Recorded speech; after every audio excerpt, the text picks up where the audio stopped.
Good afternoon, everybody, and welcome to Circuit of the Americas as we kick off this 2020 season of GT World Challenge America powered by AWS season. We start today with race number 1 of the doubleheader weekend in the Pirelli GT4 America Sprint X Championships. Hi, all. I'm Greg Kramer, joined by Calvin Fish here in the booth, and we, of course, will have Ryan Marine down and amongst it all in pit lane calling all the action for us.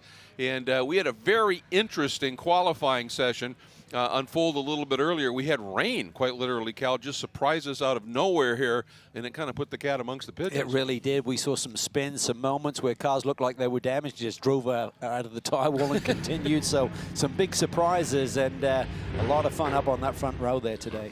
Yeah, it should be, and it's the Marco Polo Motorsports, one of the silver entries that's new to this championship in terms of a category. If you're both silver drivers, you can run for silver. And Nikolai Elgahanian, who after a bit of an issue late in the season last year, non-racing related injury, had to miss the back of the season, and he came back with a vengeance, and Elgahanian put that thing on the pole, and it was a superb run, but a lot of tough competitors around. There really is the Nola Sport number 47 machine. They had a fast lap going, and Matt Travis hit traffic right at the end of the lap that thwarted his attempt to grab the pole position, but they swept here at Cota last year, went on a tear, winning the first 5 straight in the Sprint X Championship, came up short at the end of the year, finishing second. They'd like to go one better this season. Andretti Autosport had a couple of overall wins and some great pace last year, and it's the same pairing that ran most of the season together, Andretti and Colin Mullen, who was a quick young up-and-comer.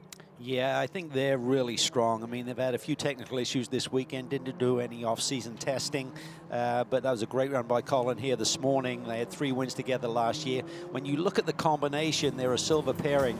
They look awfully tough in terms of their speed potential. Returning champion Alex Welch putting it on pole in the GT4 Sprint X AM category with just an absolute lap. And the big story here is 4th overall. That was a huge lap. Big lap. Great to see Alex back with success with the GMG group. He won that Sprint X Championship with James Safron as the team principal a couple of years ago, and got a new teammate now in Michael McGrath. Let's talk a little bit about this track. 3.4 miles in length, 20 turns. 3 very different sectors here. We're watching the end of the very serpentine in terms of high-speed S's first section. It's a flat-out blast for most of the second session, and then it is tight and twisty in that final run. It's a technical racetrack, and over the previous winters here, it had a bit of heaving in the surface. A lot of bumps had started to develop, so there's been quite a bit of resurfacing that you'll see once you start to explore this race circuit here this afternoon. Starting on this back straightaway as you come through turn 11, big resurfacing stretch down there towards turn 12 into that heavy brake zone. Up into turn 1 and through turn 2, there's resurfacing there. Here you can see some of that new blacktop.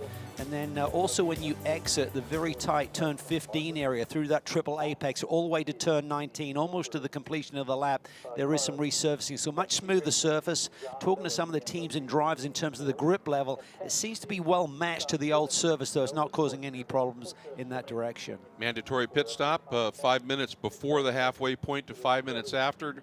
Driver change only, no change of tires. For this crossbow up front in the hands of Nikolai Elgahanian, I would think he's just got to stay in front this first lap, because it's a very effective, it's a nimble car, but it doesn't have the straight line pace of some of these other cars. He just can't afford to lose the lead in turn 1. He can't. He needs the lead into turn 1. He needs to make hay through that first sector, through that serpentine S's, and try and get a good lead by the time he gets to turn 11. So when he gets on that back stretch, everyone's going to be coming back at him. If he can complete that first lap and stay in front, then he may be able to keep that track position. So lap time is one thing, straightaway speed is not the other with that crossbow. And the interesting thing here, by rule, if it's a Pro-Am combination, the Am has to start this first race, the Pro finishes, it flips for tomorrow. So if these Am drivers in these categories can keep the car close, when the pros get in the cars, it can be an exceptional battle, to be sure, and that's what makes it such an exciting category. It really does. There should be a lot of switching and change throughout the course of the event. I see Jeff Burton there making up some positions here on this pace lap. Just one pace lap with the length of this circuit needed here before we go to green. So final couple of corners here as the field starts to form here through turn 19. They do give them that opportunity. If you have a problem and you don't get away, there's a certain point where you can make up and get to your position. If you don't get there by then, you're done. You stop. and he did the job. But here we go. Season about to officially start in terms of racing. Elganian leads him onto the front straight. Travis alongside in the Dayglow portion. Now the start line comes a lot farther down than that finish line area. They're still looking for it. There is a start zone. When they get in the start zone, it is up to the pole sitter, and he accelerates away. And it looks like he may have done just enough, but look at Mullen coming after him, and Elganian covers it. He does. He protects that to the inside. There you go, Travis in that bright yellow Nola Sport Porsche. Runs wide there through turn 2. See some problems there for the Ginetta at the back of the pack. It's the Dexter Racing entry. It looks like they gathered it up and will be able to continue. Didn't get into anything. And so Elganian, that is exactly what he needed to do.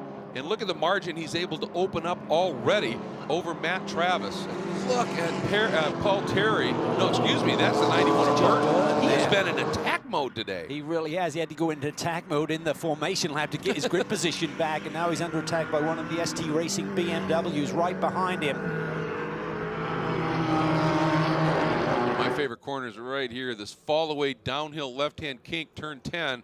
It leads you into it's a great overtaking area, but oftentimes if you do the overtake, you're slow onto the straight and a pop move to the inside. Michael Dinan there, down to the inside on John Miller. I think he was forced to the issue there. The BMW right behind him was looking at the inside. He dug to defend that and suddenly found himself he had to make the move. John Miller coming up for more action as well from the Fan Racing. And he still goes to the inside. Look at this, 3-4 abreast on this long run from 11 down into 12. And Dinan is through, and he's going to try and go straight to the apex. Sketchy stuff, way too hot and tight on the angle, Cal. Yeah, he got a bit lucky there that the cars weren't coming through apex, just overcommitted a little bit down to the inside into the ABS. That takes away the retardation, and you just go straight on. Doesn't lock up a wheel, but you're not braking as effectively, so just needs to settle down here a little bit. He's got a good car underneath him. Number 38 of Miller that you were talking about, the Western Pro-Am champs from last year. Miller, one of those drivers, so very, very quick here, being hounded at this stage by the 25 of Tim Barber, who has been really impressive as they've come into this championship with this new team with a TCA driver who's made the big step right up, the CCR Team CFB entry, and Barber doing a nice job as Burton is slotted in behind him, and then Dinan finally finds a place to call home there. But the number 34 as well, Matt Fosnot's going to be a serious player here. You think, oh, that car had a big off in qualifying, whacked the barriers, but it was a side. We don't even see any damage on the car. It was incredible, just a slight crease in the rear fender of the car, but he hit a turn, was up on 2 wheels momentarily, and just drove off and away and completed the session. And that all red Porsche Cayman, it's one of the older Cayman Club Sports, not the 718. That's Tim Pappas, and he'll be turning over to Jerome Bleekemolen. See Tim back in competition. Had a massive accident at the Bathurst race last year, broke a pelvis, was in rehab, and it was a couple of months later when he was able to finally put weight on that side of his body that he realized he also had a broken foot. So back to the doctors. You see him back in action with his regular teammate, Jerome Bleekemolen. This is fierce stuff. There's the number 7. That is Sean Gibbons, the third of the NOLA Sport cars. Busy year for NOLA Sport. Teaming with Zach Anderson this year, Sean is. And there's a look at the number 14 of Welch with Miller on his 6. But up front, you can just see Travis driving away with Mullen behind him. And up front of all of them is the 71 of Elganian. There it is. Well, it looks like he's just got the cushion where they're not able to attack him on this long stretch down the back straightaway. The crossbow works really well through the tight, twisty stuff. Short wheelbase car, lightweight. And he just did the perfect opening lap, got the start, got the jump up the hill. That was my biggest concern, that Travis was out dragging him to turn 1. But here we see it again in replay. In there deep. Mullen a little bit conservative there to the inside. Nice smart move, trying to get points on the board. Spoke to him and Jared Andretti this morning, just said we've got to get points on the board early. There you see in the back of the picture there, Ginetta having an issue in the hands of Ben Anderson. Once again, you can see Elganian able to stretch that margin. Look at Burton now, continuing to try and flow the outside here. And then we get back to live action here, and the number 14 continuing to feel huge pressure. Welch from Miller in that almost psychedelic liveried GPI Biotech machine from ST Racing. That's It's a It's pretty finally cool settling color a little bit now. What's yeah, that? things are settling in. It's a beautiful color scheme It that they is. have on those ST Racing BMWs. That's a good-looking cars, and it's a great program. And the other car, Samantha Tan, is running with Harry Gottsacker. And she had a breakthrough run here, and it was at Cota a couple of years ago, if you remember, where when she got in the car at the end of the second. Ooh, what a move there. That was sweet. Miller worked him over, got to the inside, but Welch able to stay exactly where he needed to be to own that next corner. Although we were told in the driver steward meetings that no one owns a corner. You produce a deed, we'll talk. Otherwise, you guys got to be respectful and race, and that's exactly what Welch and Miller did there. Well, I think that's what the designers of the track anticipated potentially through that section of the racetrack. Good side-by-side action. BMW tight down to the inside. That's Tim Barber, I'll tell you. He's been impressed. Now, he runs a little bit wide, and they've been pretty stringent on the track limits here, but I think he's got an argument that if he would have turned in, he could have been collected by the 14. That's certainly what they'll be lobbying if they get talked to about it. But it was a good aggressive pass, but that actually helped Miller a little bit, didn't it? It did. It's allowed him to escape and just now focus on hitting his marks, and maybe he's got a bit more potential lap time than the guys he was driving around right there. So Miller now fourth on the road, third in class though in the silver category. Organian leading, Mullen second in the silver class, third overall. Well, behind this group, a huge battle unfolding between the 91 of Reardon and the 34 of Burton, excuse me. In the Reardon Aston Martin with Fasnacht in that bright, there it is, bright orange Murillo Racing Mercedes. These guys went after it frequently last year, and that doesn't seem to have changed. No. All the new combinations though, so individual teams and drivers trying to get their hands around it, and also the competitors, they have to see how is that guy going to race with a different platform underneath him. Very true. Up front, the margin is 1.5 seconds technically from Elganian to Travis. And that is absolutely ideal for Nikolai to be able to just focus now on his marks. Now the team strategy is all about finding the right sequence there during that pit stop window that happened 25 minutes in. I was talking with Matt yesterday, and he made the comment. He said, "This track I've never really been comfortable with it." And he went out and he was just wicked fast in the first practice session. And he looked at me and he smiled and he said, "I finally figured out how I need to drive this car on this track." And he said, "I've never felt so confident and comfortable in the car." And he said, "Boy, that does translate into speed, doesn't it?" And I went, "You bet." And he was showing it here, and he's pushing right now Burton so hard. They're coming right up on the back of Dynan and Welch. Yes, I think this is such a technical racetrack. If you overdrive it, you're not going to be rewarded. You just need to keep it clean, particularly through that third sector, which begins at the end of this back straightaway. It's just such tight, twisty stuff. If you force the issue, you're just a little bit off, and it compromises your line all the way through. So sometimes as a driver, the lap times are not there. You try harder and harder, and the slower you go. As Fasnacht now gets a run on Burton, dives to the inside into the brake zone, into turn 12. Skates a little bit on him, and oh, Dynan came from. Did they both get underneath Dynan? Well, I think Matt had just got in there super deep, was into the ABS, and just as Michael was coming across to apex, there's the contact, and unfortunately you see the right front is destroyed. Suspension damage, he'll go no further. I'm not sure how severe the damage is on the Aston Martin of Michael Dynan, but that's a shame. This early in the season to be having that sort of drama. Yep, Dynan has stopped. Now I don't know whether he'll be able to continue. So go back, take a look at the 54 of Pappas. But farther down the order at this stage. There is Elganian, and that's the margin back to Matt Travis as they come across the line, and it's 1.6 seconds. So Elganian just able to, and the real key here, as you said, is just when you're, let's watch it here. Well, that's the end of it.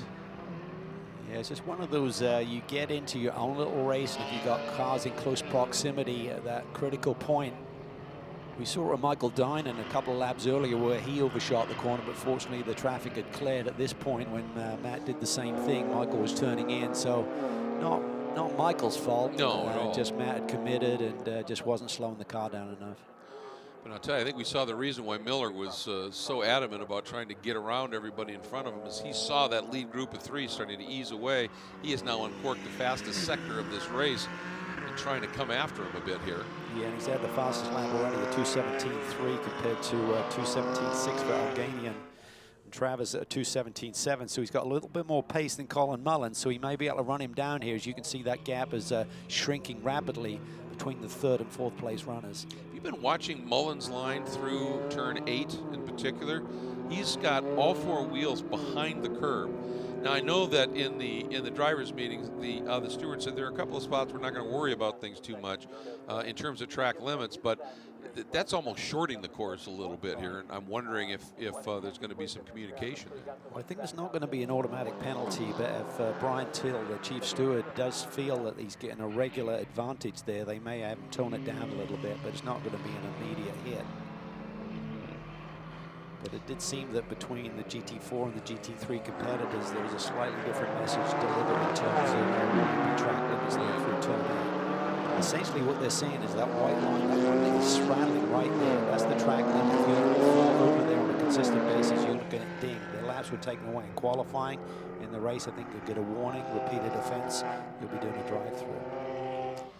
And one thing I really was admiring as I was sitting in with you and all of those driver briefings, there's a different ethos this year. It's like, this is customer racing, we get it. We're not going to just punish you because we can. We're going to work with you, but you have to understand at a certain point a rule's a rule. And I really like that dynamic. Yeah, it's all about working together. The chemistry looks like it's going to be really strong this year between the officials and the competitors, but Miller here has got a big run going. He had a big run through 19, couldn't really go anywhere with it, did well to avoid contacting the rear end of the McLaren of Colin Mullen, and then makes the easy pass up into turn 1. Leave the braking so late. It's 133 elevation change up into turn 1, 133 feet that is, and just allows you to leave your braking super late. It's so wide there, it's really hard to defend. And Colin Mullen, I think, is on this mantra of just bringing it home clean. Let's put some points on the board, get through these first couple of rounds. And talking to Jared Andretti this morning, he said, really, when you think about it, we really need to start to get a handle on this McLaren until like the third or fourth race of the season. So yes, we have a notebook from this racetrack, but we were still learning the ropes back then. And still kind of some of the things relate from one track to another, but it's still pretty new for us. I'm impressed here. It's obviously Tim Pappas has missed racing. He is really putting in a drive here, second in the Pro-Am category at this stage. And right in and amongst him here, hitting some debris that was down on the track. I think Jeff Burton there was crying, you're allowed to make that move first. You can't react in terms of a driver making a move from behind you. So he was defending there, but certainly ran over that debris, which is probably not ideal. You see Welch, then the red car of Pappas, then right behind them as Nick Whitmer starting to make some moves, so he's picking the pace up. So right now, Ryan, both of the ST Racing entries are having a good go of it. Really looks that way. John Miller is out in the car that Samantha Tan will be jumping into here in just a little while, and he's really been on a charge. We've had a lot of fun watching him. How about you? Same. He's been doing an amazing job. He started 9th this morning, I believe. He's worked his way up to 3rd place, so great job, John. Now, when you get in the car, you have some experience running up front at this track. Greg mentioned it a little while ago, a few years back. You spent some time leading this field. Are you going to be drawing on that experience when you jump in? Exactly. Definitely going to be drawing on those experiences and just doing my best to keep it up front and hopefully make some passes. Different co-driver for you this year with John. He was a part of the team, though, a year ago. How comfortable are you guys already as a driver pairing? Well, we've had John with the team for a few years now, and he's a great guy, so we've got a really good dynamic. It's been really easy to work with him. Seems like both cars are going well. Are these conditions good for you? Yeah, pretty good. Car's been set up amazing by the team, so thank you to those guys. I know we're going to be really strong this weekend. Thanks as always. Good luck. Thank you. Well, and as she says that, we just watched a beautiful move by Nick Whitmer on Pappas. Well, Whitmer, remember, was one of those drivers who had those repeated offenses Yes. with track limits, so he could have been at the sharp end of the grid in qualifying, but didn't keep it clean. Even on his last lap, he just ran a foul coming out of the final corner to lose that lap, so he's had a lot of work to do from the grid. Yeah, he has. And tell you, watch this white and orange portion of the RS1 entry. That's Charlie Belluardo. We've seen him one start last year, and he impressed immediately at Watkins Glen, team with Jan Halen. And Jan Halen, very experienced, very quick, will be taking that car over. And Belluardo doing a nice job. Oh, and a big dive move down to the apex here for the 91 of Burton as he slices through on Pappas. Now, Pappas, though, might get the little bit better run off of 11, and that's what we were talking about. When you dive to the inside at 11, it can really hurt your exit.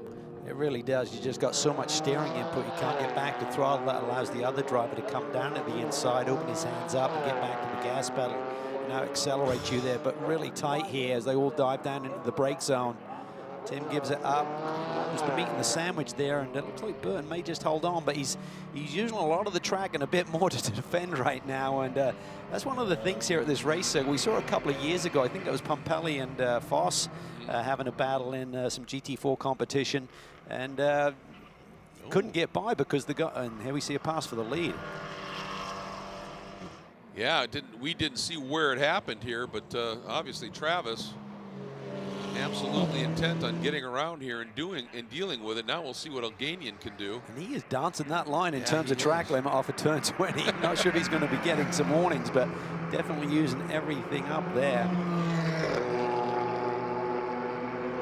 There's that wide approach. You said at 133-foot elevation change from pit out to turn 1. It's not a long distance in terms of track. It's a huge climb. You mentioned you can brake so late as well. Gravity is a real friend when it comes to braking, isn't it? Absolutely, and just brake incredibly late. You just think there's no way, and you just come through get the retardation done very, very quickly. So Nola Sport back up front. Won both races here last year. Burton and Pappas still battling it out. Gibbons is having a really strong run here. Finished second in Sprint X West last year. Looking good. Running with Nola Sport this year. 3 cars here this weekend for Nola Sport. But Belluardo now has gone through on Burton Pappas. We'll see what he's able to do. Whitmer's well up the road. Take a look. Oh, a moment there. Ow. Just got crossed up. That's the Bimmer World entry. James Walker Jr. there. Yeah, he's got a little sideways, and that poor Janetta has been off at 1 and got caught up there. Big, whoa, Gibbons way down to the inside here. Pappas, that was nice, gave him room. He just opened up his hands a little bit, and the stewards will be fine with that. You know, he's avoiding contact there by just using a bit more of the road than he's allowed to, so I don't think they'll have an issue with that. But you can't get into this position where someone gets down to the inside and the drivers are being overtaken, just open up their hands and gas it and run off the racetrack. That was the battle I was alluding to a little bit earlier with Pirelli involved. Nice move by Pappas. That looked like Gibbons had that done, and Pappas just went to the outside, and all credit, of course, to Gibbons as well, is that they each gave each other racing room. Super smart driving between the two of them. Paid attention to that. Just giving each other respect, that's what it's all about. I mean, you can have some good hard racing. If you get too aggressive and too belligerent, you're going to end up having contact and not having a fun day. It's kind of an interesting mix too, isn't it? Because Pappas's car is the older version of the Cayman Club Sport. And Gibbons driving the new 718, they call it. Pretty evenly matched. Right there, Pappas definitely outside the line. And again, it's that white line, not the red, it's the white line next to the black top. Is basically, that's your line you've got to work with. Now this is Whitmer now, as he has reeled in Alex Welch. Now this wouldn't be a class pass. Whitmer runs silver, Welch am, but Whitmer trying to move it up toward the front here. Wants to get through on Welch as fast as he possibly can. He's come from the 26th position on the grid. Whitmer has now up into 7th, battling out for 6th. Tremendous drive. He is just flowing that car right now. Whitmer, you know, if he can do this without torturing the tires, as he dives to the inside of Welch, now can he make it stick here down into 11? Well, he's got him. He doesn't need a break deep, just take it to the inside. A little bit of debris flies there as he tucks it down to the inside. And he puts on a show coming off. My only concern is he's turning over to a very talented guy named Gottsacker, but Gottsacker has to have some tires on that car, doesn't he, to be able to do it? And you don't change tires. That's as a he great stops. point. Yeah, very much so. Unlike GT World Challenge, which does a mandatory driver 4-tire change along with the driver. Here it's just a driver change. 82nd is the minimum pit stop delta time, so by the time you come in, get the driver change done, it cannot be underneath that mark. However, you do have the 1-second joker to use each weekend. He's taken off here a little bit in a couple of corners, so Whitmer has pace. I have a feeling Gottsacker's on the radio. I'll hang on to whatever you give me. Just get to the front so we got a shot at this. Yes. Well, what Whitmer and Gottsacker would love to see is a caution at some point, just to top the field back up. They've done all the hard graft now in terms of getting back to the sharp end of this field, but now the gaps get bigger and bigger as you get towards the front. There's Belluardo, the number 37 RS1 Porsche, is having a really good race. Really strong one for him. This is great. Very strong group RS1. Good engineering for us there. Great group. Preparing the cars as well. I want to point out third in the AM category right now is a really stout run by the number 3, and that is the Motorsports USA team of Michael McAleenan and Dan Rogers in the Smith Alling Herbal Dreams and Low Group McLaren 570S GT4. We've seen McAleenan race occasional pro races in various series when we've been covering them, but it's always been generally in a Maserati, and they have made the change to McLaren this year for their sporting activities, and doing a nice job right now, sitting third in the AM category.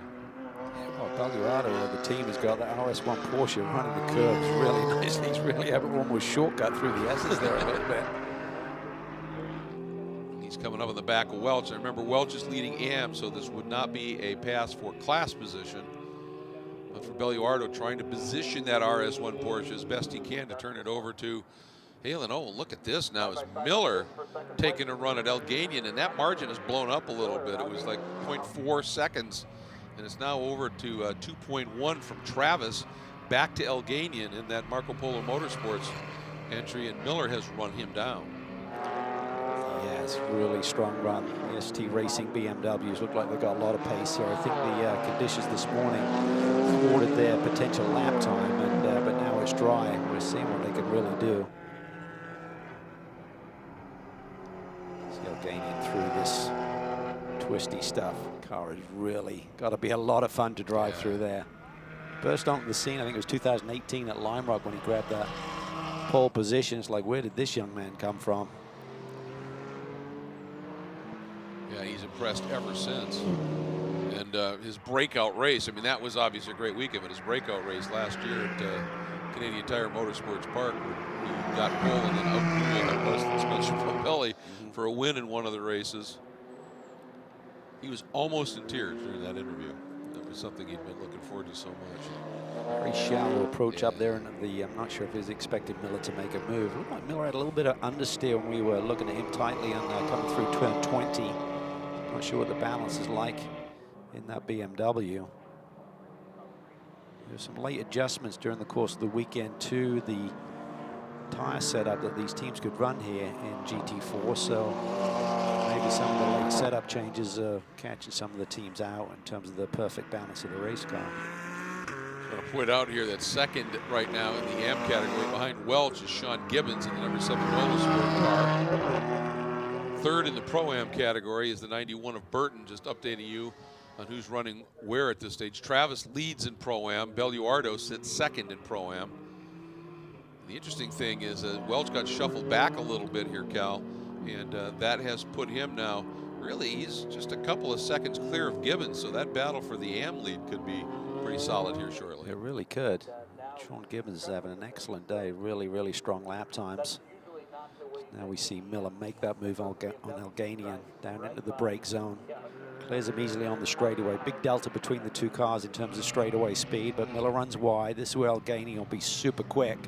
Can he do anything with it through this tight, twisty transitional stuff?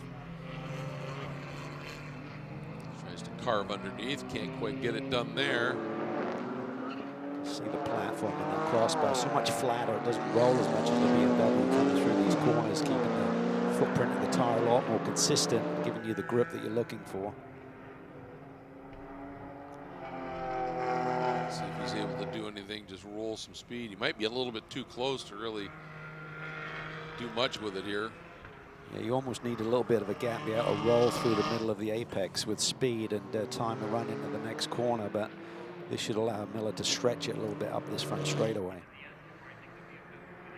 Meanwhile, Travis comes across the line. Last lap was about 3 seconds, 4.8 this time, and that's because of these guys battling back and forth. That gave Travis a big margin. It's sort of deja vu all over again with that Nola Sport pairing at the run that they had last year here. Yeah, absolutely. Just looked unbeatable. Won the first 5 races, then had a little technical issue, and it's amazing, that momentum thing. Once you lose it, what was so easy at one point is suddenly hard to find your groove again. They got it towards the end of the year. It was tight in terms of the championship, just a handful of points, but ultimately with 7 victories didn't come up. And this is outside, this is just inside the pit stop window. It just opened, yeah, Yep. a minute ago. Colin Mullen doing a nice job. Jarrett Andretti getting on board. Some of the rest of the teams making their move into pit lane. Burton in, turning over to Kozarov. Oh, look at this, Alganian thought about it here. Well, that's where he's quick, and now he's just going to be frustrated sitting here. But this is what he's looking forward to with this new Evo crossbow that they anticipate running from this point forward in the season. He said it should be a lot more of an equal match. It's got more horsepower, it's got less tires, so not quite as quick through the corners, probably not as much drag from the tire down the straightaway as well by being narrower. And he said we're going to have a good beast to fight with. And the difference is this car that he's driving right now is a great car on a free lap. Yes. The new Evo is a great car in traffic. Yeah, you want the raceability, Exactly. you know what I mean? And it's one thing to be out there by yourself turning great lap times, but certainly you just get swamped. We saw that on Mantel at Autosport when they were campaigning in the car with Barkey. Yeah, when he was alone, he was as fast as anybody, but you just get dragged. And once, if you've got a cornering advantage and then you get stuck behind somebody who's slow in a corner but better than you on the straight, you're just stuck. Yep. And Alganian bails to pit lane right now. 10 minutes to get this done in terms of this window opening, 25 minutes in, and by 35 minutes in, you have not completed the stop, but at least be in this position like Nikolai is on pit lane. And you know, for his teammate, Mad Siljahaug, who is a Ryder Engineering factory driver, as our leaders are in as well. Here's the number 47, Travis climbing out. Vogel has turned over to Michael Cooper just underneath by 0.2 of a second. They'll use their 1 second joker on that one, so they should be okay, not form a penalty. 79.8 was their pit stop delta time, and 80 seconds is the minimum. But throughout the course of a weekend, you can't use it in both races, but each or one of the races you can use up to a 1 second subtraction of that number. Dylan DeFoley was a really good stop, as was Mullen to Andretti. And there is Jason Hart on the way.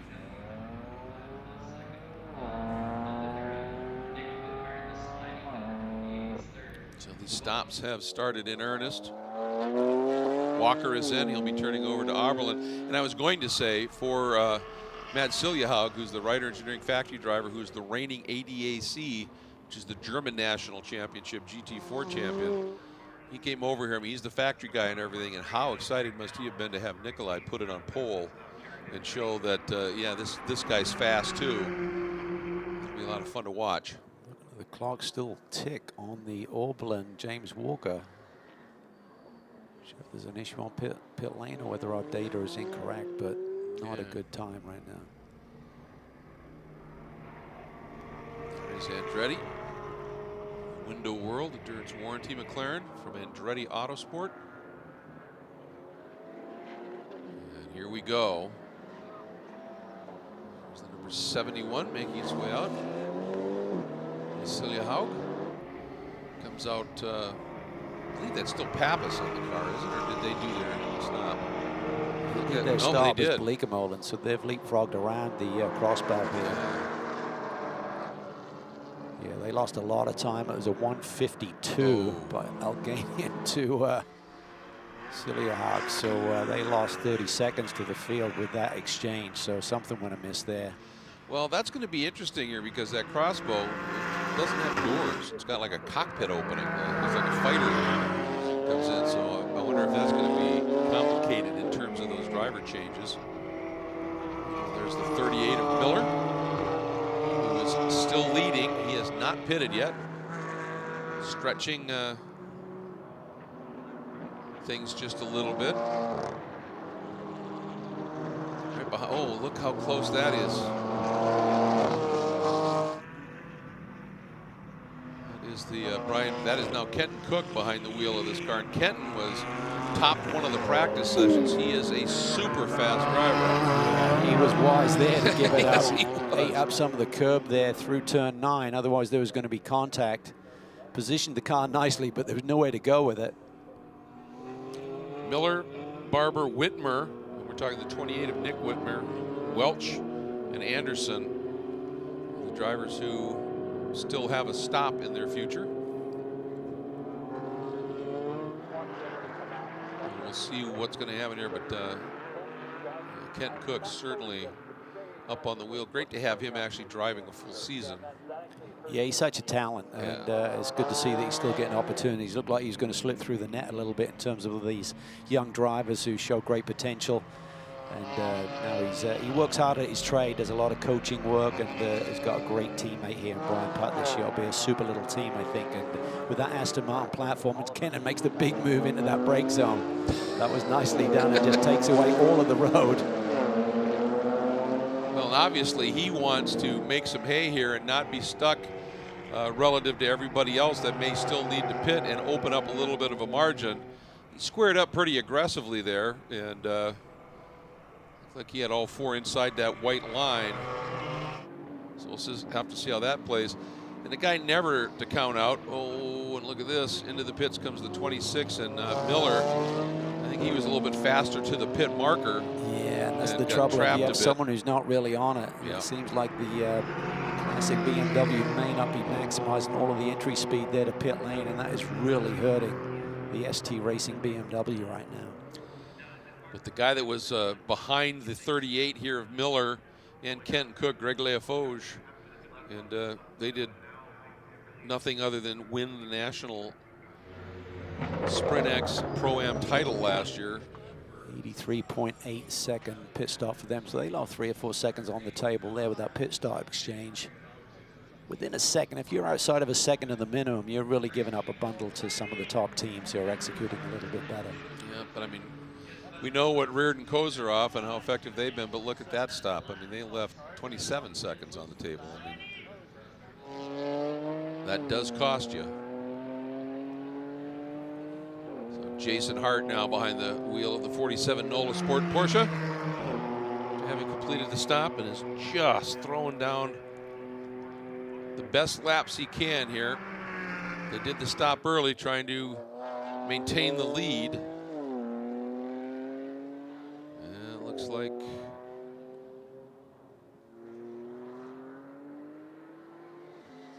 not a bad turnover from Miller to Samantha Tan, a 121.7.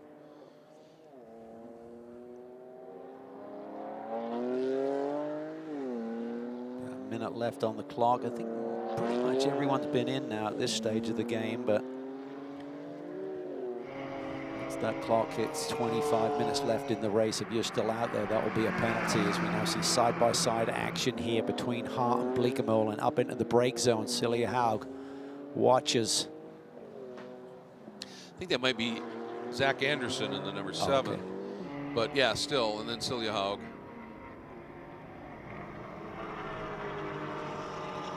Just a lot of ground on the exit of turn 1, didn't he, in the crossbar? But Bleekemolen is literally one of the great all-rounders. Drives anything wickedly fast. He's trying to get his hands on any Porsche he can this year. He wants to win that Porsche Cup, which is, in fact, congratulations to Alan Brynjolfsson, who ran in the championship last year, who finally clinched that Porsche Cup award and walked away with a brand new Porsche at the end of it at the award ceremony in December. And it's a global points championship, so you run in various championships. They have a kind of system where the points are weighted dependent on the level of competition, but overall he beat everyone on a global basis to win that privateer Cup last year. Wasn't he the first American to do it in almost 2 decades? It's been a while, yeah. There's been a few over the years. I think Price Cobb won it. Johannes van Overbeek, I think, won it. So just waiting for this next lap to clear here, and we'll find out who sits where.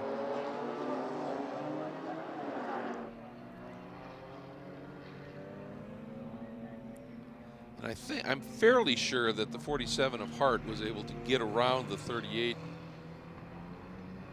of Tan. Yes. In those stops, so it's just a matter of scoring cycle. Now Siljehaug is up on the wheel just a little bit and really going after Zach Anderson. Problem is he's watching Bleekemolen ease away. There it is. Yep, so it's Hart leading in the 47 by a pretty healthy margin right now, some 17 seconds to Tan, then Andretti. Then Gottsacker, and the 37 of Halen. Yeah, certainly that pit stop time could make or break you in terms of the race, or several of the front runners leave a bundle of time on the table, so that will be frustrating. For Jason Hart and Matt Travis continuing to pick up where they left off at this circuit last year when they swept the weekend. Oh, that hurt Siljehaug. He got that curb seriously up into turn 1, and it unsettled the car, and he lost about 3 car lengths immediately. So meanwhile, let's get down. Oh, we're watching here as Jan Halen working over, trying to figure out a way through on the number 28 of Harry Gottsacker. Some great battling here, but a great opening stint by Matt Travis, Ryan. Yeah, he certainly did. Also, a great opening stint, really, from the whole ST Racing camp. We've got Nick Whitmer and John Miller down here with me. They both were putting on a show in that opening stint. Nick, we'll start with you. Qualifying didn't go the way you had designed, so you had to charge through the field, but it wasn't easy, not just because of the level of competition. You were dealing with a mechanical issue, too. Yeah, for sure. For the BMW Motorsports car, ST Racing obviously did a great job to put the car together for qualify. Obviously, I did some errors in qualify. Didn't really, I guess the officials told me I didn't listen well, so I'll take that.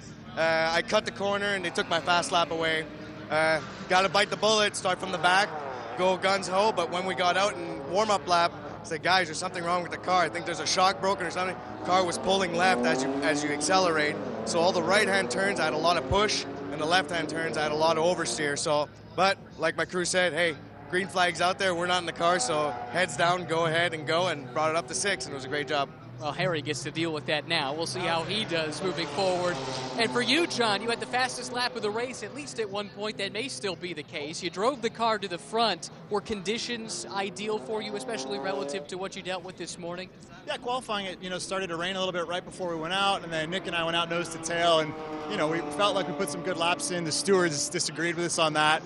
So I started a little further up from Nick. I guess one of my laps was okay. But once the green flag comes out, it's just racing like normal. Put your head down, make clean moves, conserve the car. Samantha's out there now. After the start settled down, I just kind of put clean lap after clean lap, and the leaders came back to me. Fantastic car. Next to BMW, ST Racing has really worked really hard to get the cars in a right setup window. We've had some interesting interpretations of the rules, maybe some miscommunications. It's the first race of the season. But just proud of the race we got there, and we're happy with our setup now. Thanks for putting on a show for us, both of you. Thank you. Thank you. Boy, they did that, no question. Just spectacular, particularly for Nick Whitmer. If he was struggling with a mechanical on that car, that was a pretty impressive run. It really was, from the tail end of the pack right up into the sharp end. So just one of those weekends that hasn't quite gone their way. Had a lot of potential, had problems in qualifying with track limits. Here we see the battle for second, which is really intensified. Jared Andretti down to the inside of Samantha Tan. That's turn 11. Makes the move. Andretti Autosport. What can they do this year? Learned the ropes with the McLaren early season last year. Very strong as the BMW now gets a bit of a run here down this back stretch. BMW seems to have a little bit more straightaway speed. What happens when we get to that brake zone? Jared Andretti's used to running the cushion. Can he run the wide line through here? He did not give it up, did he? I'm not sure what the stewards would think about that one. I mean, again, it's such a difficult one. It's a steward's nightmare in terms of this race circuit. It's built with all of these safety concerns and massive runoff areas, but when there's no consequence in terms of losing any lap time by running wide, it makes it an awfully tough weekend for the stewards to manage all of this. Well, Andretti now is through. See if he's able to draw away just a little bit. And lurking, not too far back, is Halen in the number 37, and behind him is Gottsacker, less than half a second away. So that battle for fourth is going to be pretty interesting as well. Keep an eye on the lap times and just see, because I have a feeling Halen's going to run some really fast laps. He's got a ton of pace. He just ran a 2:16.7, which is only marginally slower than the fastest lap of the day by Jason Hart with 2:16.6. So I expect him to chase down this battle and get onto the podium at least. There he is. Second. It's going to be tough to catch Hart, who has a monster lead right now of some 29 seconds. Oh, that's tight stuff. Cole Corallo trying to get down underneath Siljahaug. He's having a nice run here. He really is, isn't he? Obviously, the damage with the bump to his teammate was not severe enough to slow that Aston Martin down. So that's great news for the 21 entry of the Flying Lizard.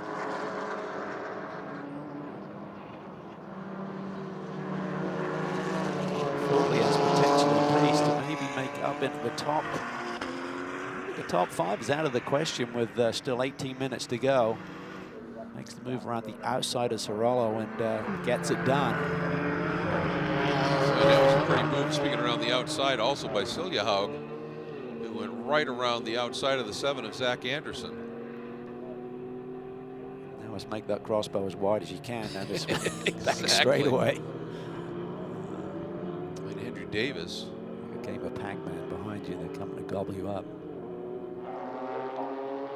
We know Andrew Davis has speed, as there goes Jan Halen down underneath and makes the pass on Samantha. Still doing a really nice job. Doesn't have nowhere near the experience of the gentleman that she's just competing with there on the racetrack. So still learning the trade. Really nice young lady.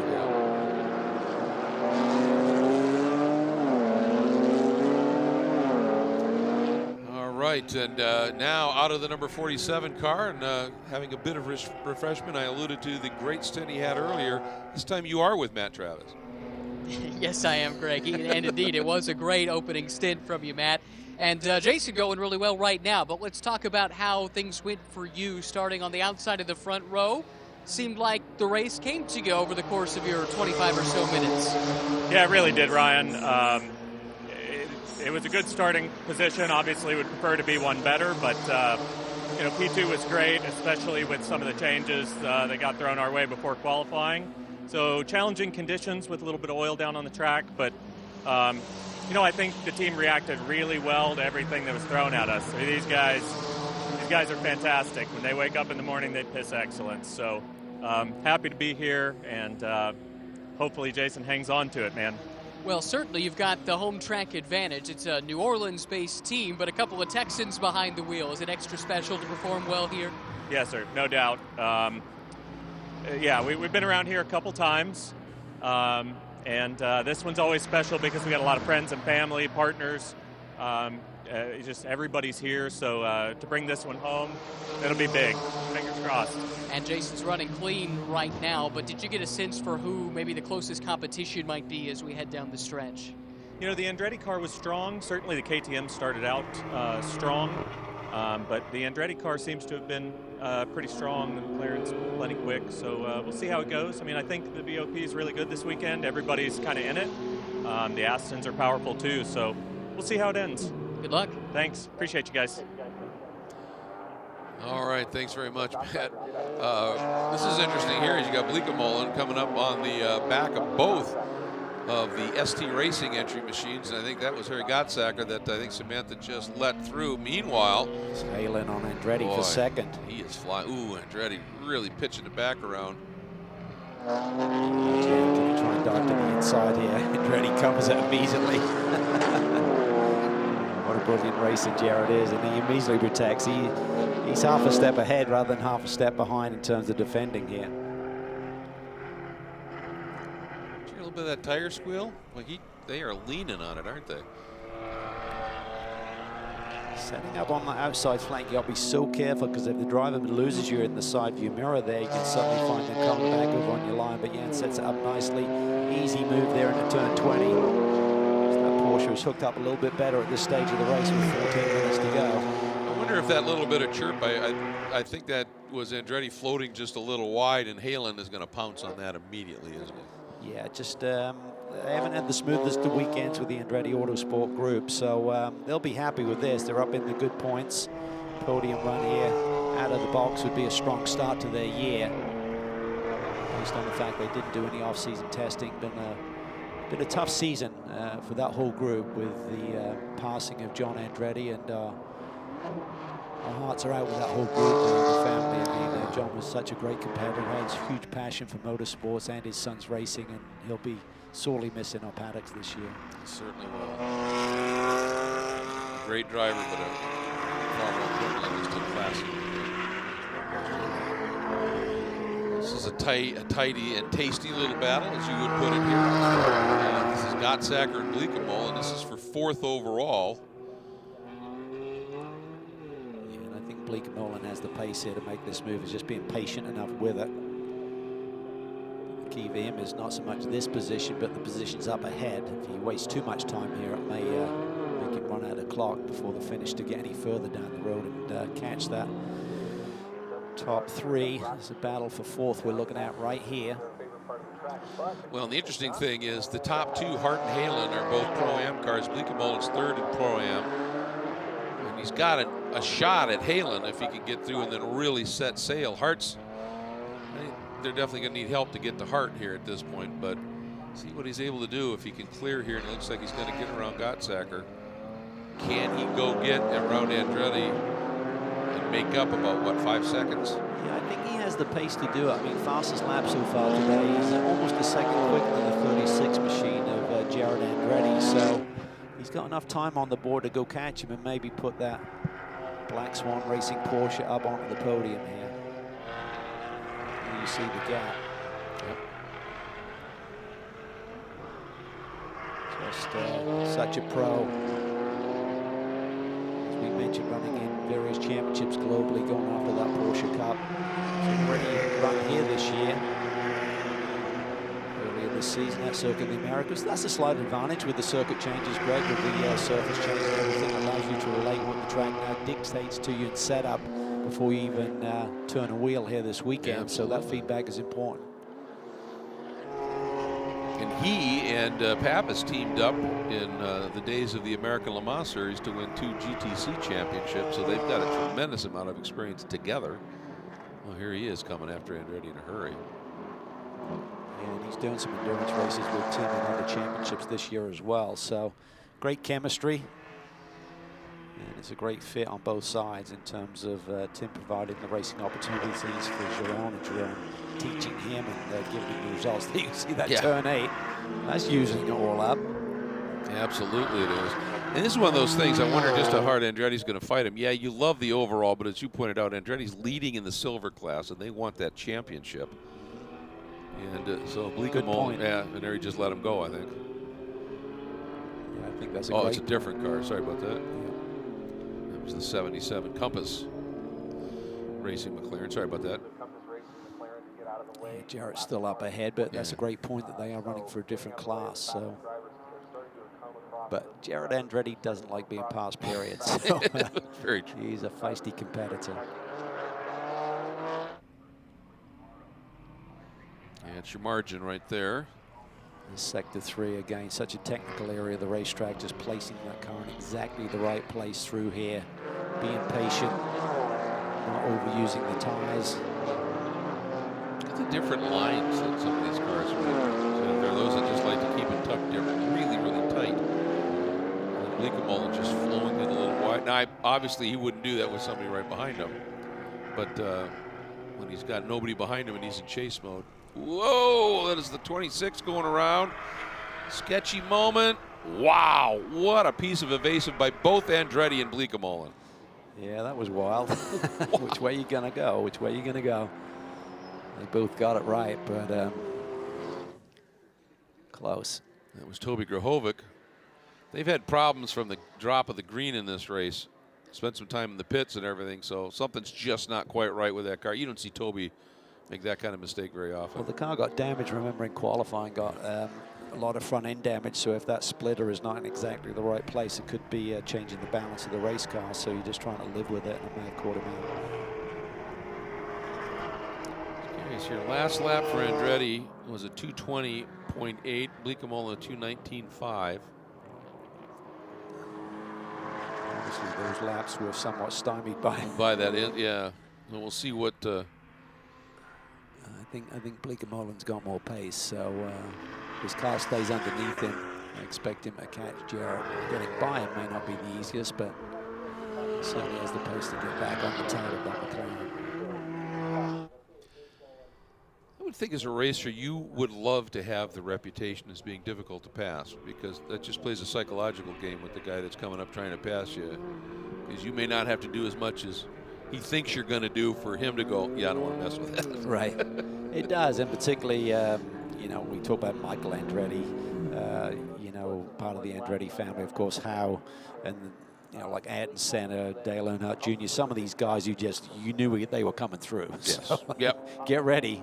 They're coming through. So it does create a little bit of a head game with some of the other players in the race. But I think Andretti's car is just not super comfortable right now. Like, it's pretty easy work there for Jerome just to tuck to the inside. So I think Jared's dealing with some handling balance issues. You see it there a little bit loose on him. So he's just trying to bring it home at this stage. And as you said, he's still leading his class. He's still leading the silver class right now.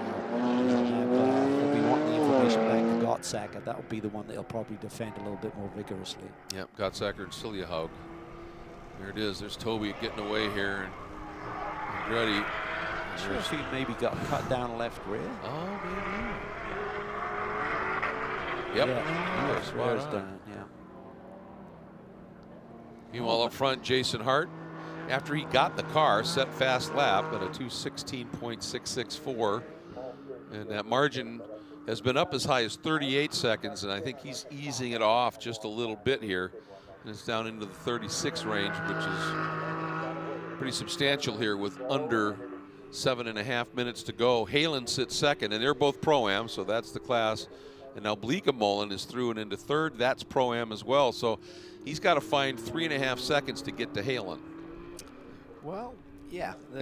That's really the race right now, isn't it? 7 minutes to go. Yep. Does Bleekemolen have anything to chase Halen? Halen was certainly using his car up pretty aggressively there to make those moves to get up to that second position. Does he have enough to defend with? And Gottsacker is within 3 seconds now of Andretti, too. So battle for the lead in silver might be a stout one, as well as the battle for second in Pro-Am. In Am, it is still the number 7 of Zach Anderson, the NOLA Sport Porsche, with a fairly comfortable lead. A lot of cars between himself and second in class, the number 14 of McGrath. And that is the GMG Racing Audi that he shares with Alex Welch. So we'll see here. There is Mr. Halen. Oh, there's the flash of red. There it is. That's the margin from second to third, and then behind him you see Andretti leading in silver, just flashing in there, and there comes the car behind him is Gottsacker. Looking at last lap times, and Gottsacker's quicker. Not by much, but he's been quicker. Well, looking at that battle between Halen and Bleekemolen. Bleekemolen just ran his fastest first sector, but then Halen responds with his fastest of the day second sector. Not overall, but their personal best. So they're both pushing very, very hard, and certainly both teams will be communicating this type of information. Is the clock going to be the friend of Jan Halen? You see Bleekemolen there. He's a little bit wide of that track limit. They're probably going to be getting a warning on that one. As we watch Bleekemolen complete another lap and continue this charge, let's check in with Ryan.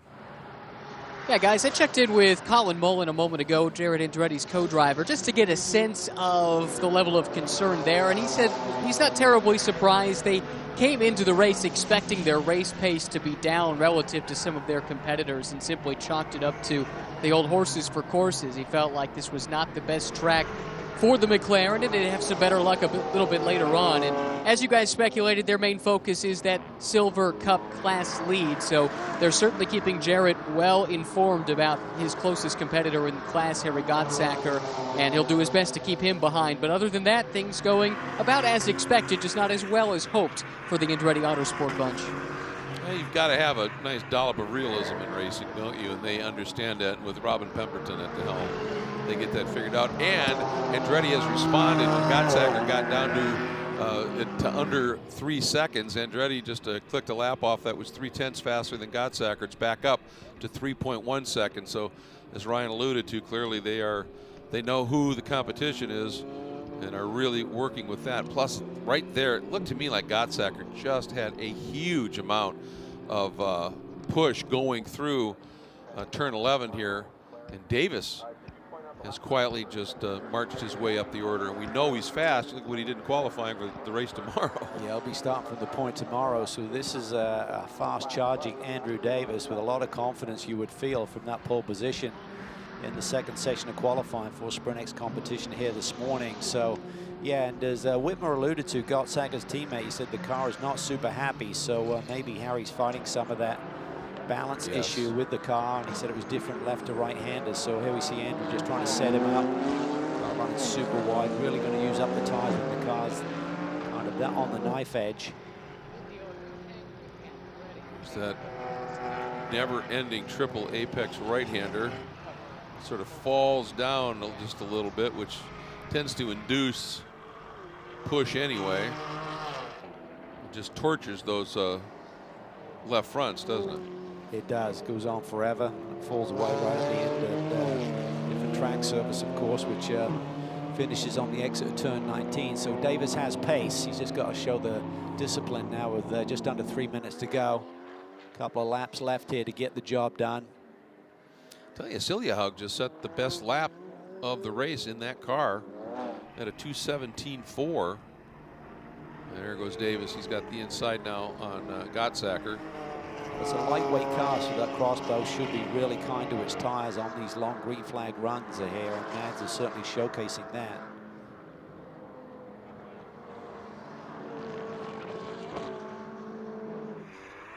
Davis and Jason Bell, what can they do in the championship charge this year? If they can keep it clean.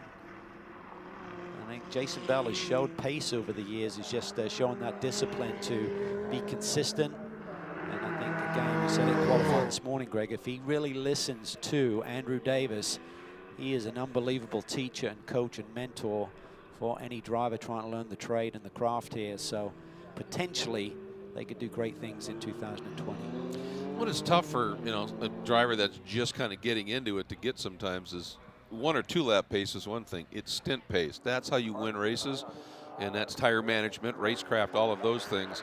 And that's, as you said, that's what an Andrew Davis can impart, and it can just flatten your learning curve so immensely here. Okay, Siljahaug here. It's all about being smart and, you know, not getting too emotional in the race car, making the right decisions. If you're not having a great day, don't turn a bad day into a worse one, maximizing the results. This is for now second in silver. This is really important.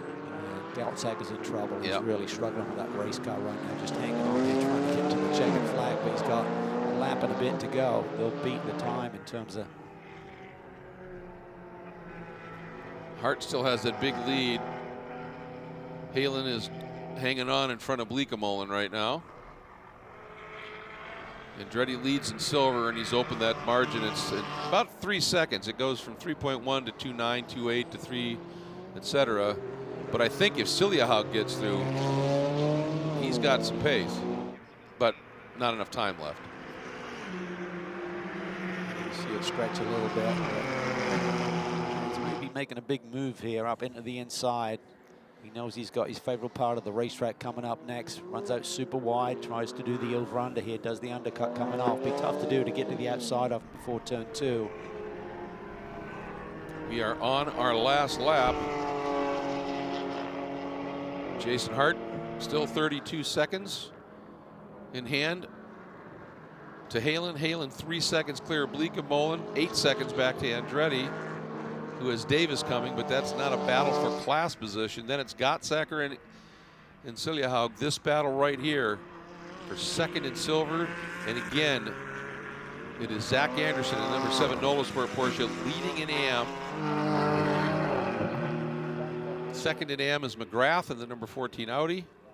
Well, my bet on if there's going to be a pass is turn 15 between this crossbow and the BMW. The BMW should stretch enough here to be able to be somewhat comfortable in the brake zone for turn 12 as we look back at our leader. And these guys picked up right where they left off last year here at Cota. Perfect execution, not a wheel wrong. Nola Sport team getting it done. And here we go, last turn onto the front straight. It is going to be Nola Sport, the number 47 Porsche of Travis and Hart, claiming the win to kick off the 2020 season. The Pirelli GT4 America Sprint X, there's the celebration. There's Matt down in pit lane, and the team enjoying every moment of this. They own this racetrack. Boy, don't they though. Let's see if Jan Halen is able to hang on. It looks like he will over Bleekemolen, but will Siljahaug get Gottsacker? That's what we want to be finding out here, whether that's going to happen or not. There is Halen. That's good for second. There you can see Bleekemolen in third. Next car through, if it's Andretti, will win silver. It's tight. It's tight. Now that's Davis, so that's, even if he didn't, it's silver. But here we go, and around the outside goes Siljahaug and gets him for second in silver, with Gottsacker relegated to third. And that was in the last couple of corners, Cal. Yeah, I thought that third sector, I'm not sure where the move was done, whether he was actually defending back against the BMW when he made the move around Gottsacker for that position. I thought Gottsacker was going to be vulnerable through that final sector because he was struggling with the race car so badly there. It's good battles throughout this field. Yes, there are. It's the number 46. Another of the Nola Sport entries. That's John De Castro Dubé. Here comes the number 14. That is the car that will finish second in the AM category in the hands of Mr. McGrath. The winner in that class, the number 7 Nola Sport car of Zach Anderson. Day for Nola Sport. Yes, it has been. AM and AM win.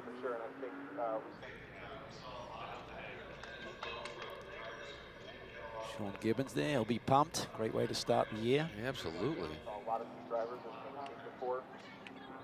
And Jason Hart enjoying the victory lap, the cool down lap on the way back to pit lane.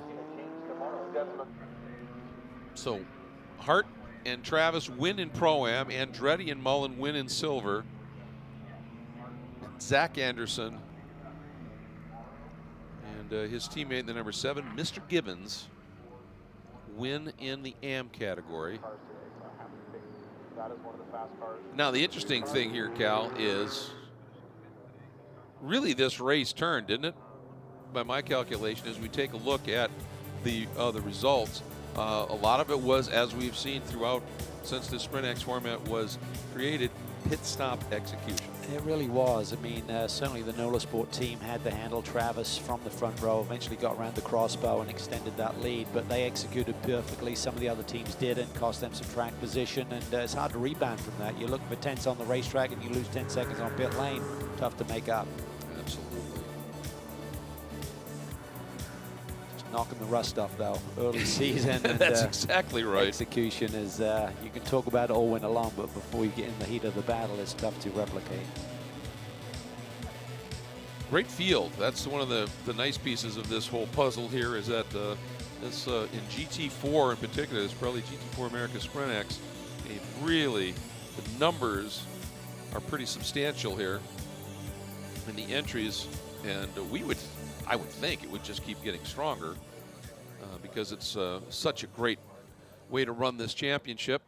The concept behind the Pirelli GT4 category, and it's such good racing. You know, the cars aren't quite as aero-sensitive as the GT3 machines, which allows them to run a little bit closer through fast corners, and it just promotes some really stout racing. And then you put in drivers of the caliber of these guys. It's good stuff.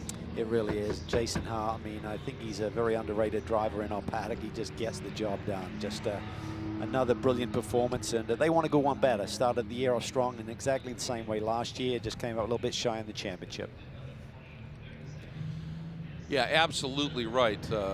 And in Matt Travis, you've got a very quick, legitimate AM, and I think that that's just a great pairing, and they've really made it click, to be sure here.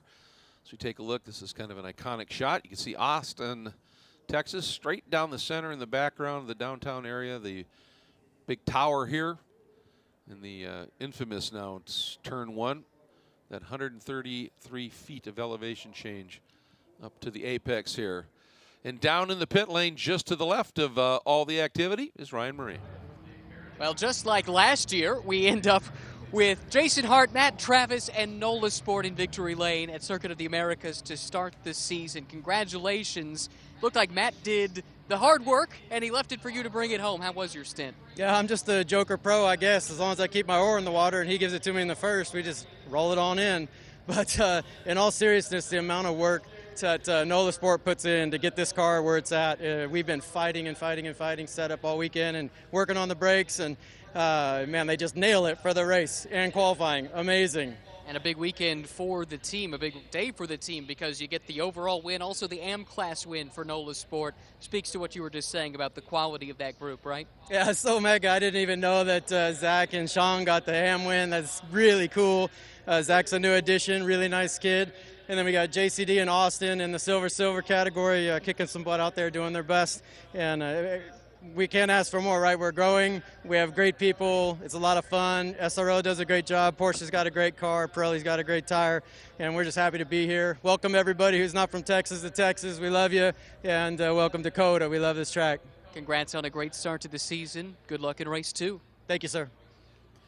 Yeah, we get to do it again tomorrow. That's what makes this so fun, and those guys will go right after it again, as they did last year, as they do at every race. It's like my golf game. When you play a good game, you want to get back. When you play a bad game, you want to get back. So, Yeah. same thing for a It's race very driver. good You had a point. good or a bad day. Yeah, either way, you want another shot at it. So my golf game normally starts right off with the mulligan first tee. It's not pretty. It's when you whiff it twice and say, tough course. Exactly.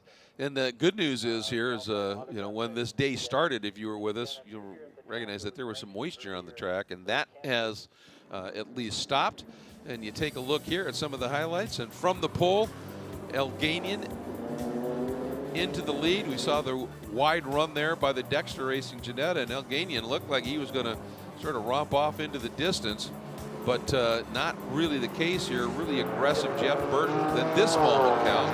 Yeah, just really deep into the brake zone there by Matt Fastenal, and turns Michael Dinan around. Fortunately, no damage that stopped the Aston Martin from continuing. Robbie Foley up in the top 10 by the end of the day. Great battles, though, up into the top 3. See here the ST Racing, John Miller, they're getting down to the inside of Nikolai Alganian for position, and then Jen Halen on Jared Andretti late in the lap.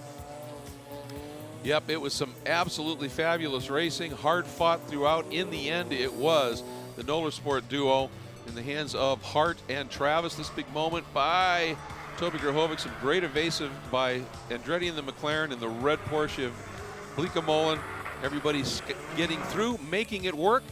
And Pirelli GT4 America Sprint X, round 1 in the books here at Circuit of the Americas. Round 2 tomorrow.